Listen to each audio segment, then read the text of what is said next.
let's welcome in Tahir Badshah, who's with us, Chief Investment Officer at Invesco Mutual Fund. Tahir, good morning. Great to have you with us here on the program. Thank you very much for your time. Do you believe, Tahir, that this is base building, some kind of bottom formation? The process is on. What's your sense? I would like to think so. I think the market is trying to get a hold of itself around this level after having seen a very vicious correction over the last month or so.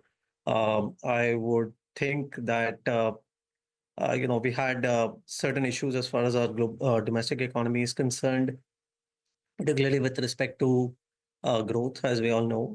And I think some of the measures which have been undertaken in the recent past, both by the regulator, the central bank, as well as the government, I think should probably help us to stage a slow recovery.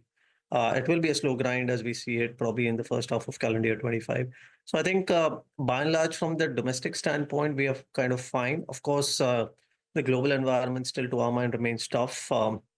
And we'll have to see how this whole thing pans out with regard to the entire world trade situation. I think that's a lot more belligerent than I probably initially estimated myself, and I think we will probably have to face some consequences of that as well. So I think it's been a lot more belligerent compared to not just for India, but even for the rest of the world. And I think that's something which probably will, be a headwind for the market for some time. By the way, I just want to pull up Mahindra and Mahindra once again. Prashant was pointing this out. The stock is very, very precariously poised. The only reason I'm saying that, of course, our chartists will know better, but it's now at a 6-month bottom. I mean, this is, if you talk about the trading band that M&M has been in the last 6 months, this is exactly where the stock is, 2,700. So these would be crucial levels. That chart will tell you the story. Now, whether it breaks this 6-month range or not, we will see.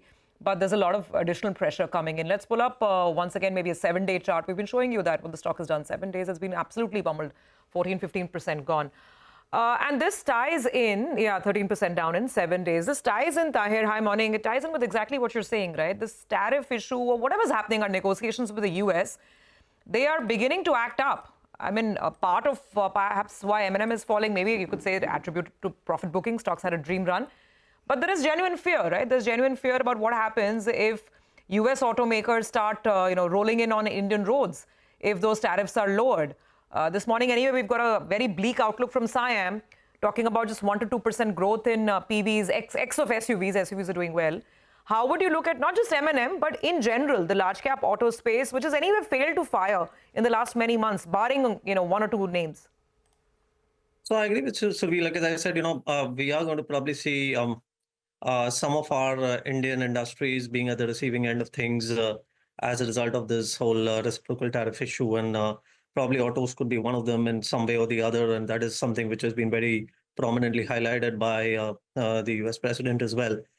So I think to that extent, that is something which there will be a few other sectors as well, in my view, I think, which will probably have to see as to how either we get impacted due to lowering of import duties in the reciprocal process, or probably we see higher import duties ourselves on certain products, and wherein we will probably have to be we'll have to contend with as to whether we can pass through that cost or not into the US system. So I think those are things which will probably matter, and that is something which will not immediately resolve. We anticipated some part of it. Like as I said, it is a little more vicious. And we'll have to probably be a little more careful about some of these sectors which are potentially at risk. So what is your current stance, Tahir, on both autos, large cap OEMs, as well as ancillaries? Because there's too much change going on. When Bharat Forge this morning announced an order into the US, which is great. But again, we need to see what happens with tariffs. So what are you doing? Are you buying this weakness and this weak phase in autos? And what about ancillaries? We've tried to, like as we've done in most other sectors, even within autos, I think we've tried to kind of, position ourselves in pockets which are a little more resilient compared to others. So in every sector, for that matter, we'll have to do that for the coming some time, where we will have to differentiate between performers or executioners versus those who are probably not able to execute as well. And I think there'll be some segments which will be at higher risk to growth compared to others. But I think at this point in time, for sectors like autos, etc., it is very important that we get a boost as far as domestic growth is concerned. We might probably need that for some more time till the time this global issue settles with regard to tariffs. So I think it is important for the government at this point in time to just go all out in terms of supporting growth as far as the domestic economy is concerned. Hi, Tahir. Good morning. Good to see you. And Tahir, two themes that did well and the street was very excited about was EMS as well as quick commerce. I think you as well were quite positive on both those two. Both of them have cooled off a little bit. Now, does it make it even more attractive, or would you want to wait by? So we've, at least as far as quick commerce is concerned, I would say that we have nibbled into it, especially in this correction.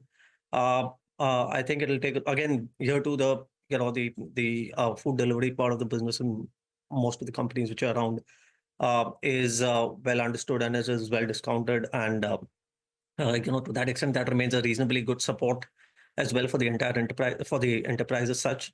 For quick commerce, of course, we will probably, we will go through a little bit more grind compared to what we had thought earlier.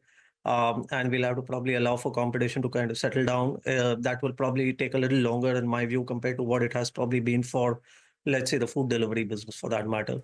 But I think currently, market has been in that mood where, by and large, it is almost starting to attribute zero value or very little value for that matter to the quick commerce business. And I think it's not that extreme either. So I think that is probably what is giving us that confidence to nibble in. A point taken. What about Tahir, pharma as a space? Again, in the context of what we've heard, all right, the 25% tariffs on pharma imports into the US, which Trump is talking about. One argument which is pretty straightforward to make is that who wants higher cost of drugs, right? Medicines. But on the other hand, I mean, one doesn't know. They're talking about reciprocal tariffs. Have you looked at, have you and your team looked at what this does to Indian pharma?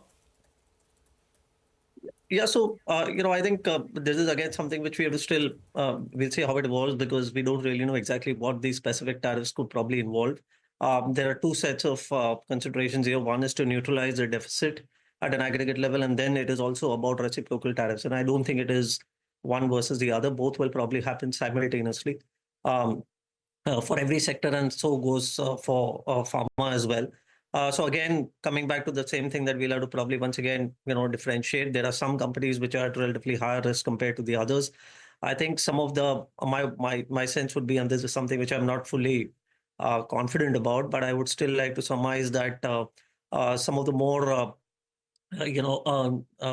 companies which are at least operating in some of the more critical areas, CDMO, etc., probably should be a little more better off compared to what it would be for the others, especially those who are in the generics business. So I think that is where once again we will have to probably differentiate and wait for the final print to come through. But this is once again a sector which could be in the throes of this dilemma. Here on the market as a whole, what's the sense? And particularly, this question is pertaining to the mid-cap and small-cap space. And you've been a master of the broader market for so many years, right? And I think that's the issue. People don't know whether to start venturing in now, go and buy. In fact, there are some AMCs which have recently launched small-cap funds, mid-cap funds as well. So is this the time to go in, or do you still wait? You've seen these cycles before. When do you know that the worst of the broader market capitulation is over? What are those signs? No, so we always have different contexts and different conditions which are surrounding every correction and every rally, which we have seen in mid caps and small caps. And, so we had our own domestic problems at one point in time in 2018 when we last saw the very punchy crash in mid cap and small caps. And this time around, we have a completely different set of conditions, probably a little more global-led, somewhat local-led as well. But I would like to think at an aggregate level, generally, these are drawdowns which do indicate a start. You never know when to exactly time the bottom. You never get that unless you're very lucky. But I think this is a good time to start. I think the risk rewards are now getting a little more tolerable compared to what probably they were a few months ago. It will be a market which will probably a little more differentiating, nuanced. We'll have to probably build our portfolios carefully going forward in order to ensure that we at least manage to get better than system rate of growth. And if we can probably do that, then I think there's a fair chance of being able to outperform over the next couple of years.